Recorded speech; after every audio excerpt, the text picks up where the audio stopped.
పహల్గామ్ ఉగ్రదాడికి ప్రతీకారంగా పాక్ పీఓకేలోని ఉగ్ర స్థావరాలపై భారత్ ఆపరేషన్ సింధూర్ చేపట్టిన సంగతి తెలిసిందే.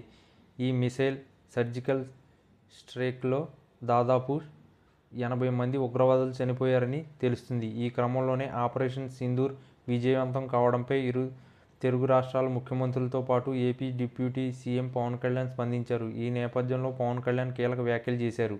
ఆపరేషన్ సింధూర్ విజయవంతమైంది. ఇది భారతీయులంతా గర్వించదగ్గ విషయమని పవన్ అన్నారు. పాకిస్తాన్ ప్రజలకు, మిలిటరీలకి నష్టం వాటిల్లకుండా కేవలం ఉగ్రవాదుల స్థావరాల మీద ఇండియన్ ఆర్మీ దాడి చేయడం గొప్ప విషయమని పవన్ అన్నారు. గాంధీ మార్గంలో నడిచినందుకే మన దేశానికి ఈ గతి పట్టిందని పవన్ ఆవేశపూరితంగా మాట్లాడారు. మన శాంతి మంత్రం జపిస్తుంటే వేరే దేశం నుంచి వచ్చి మత అడిగి మరీ హిందువులను చంపుతున్నారని పవన్ ఆవేదన వ్యక్తం చేశారు.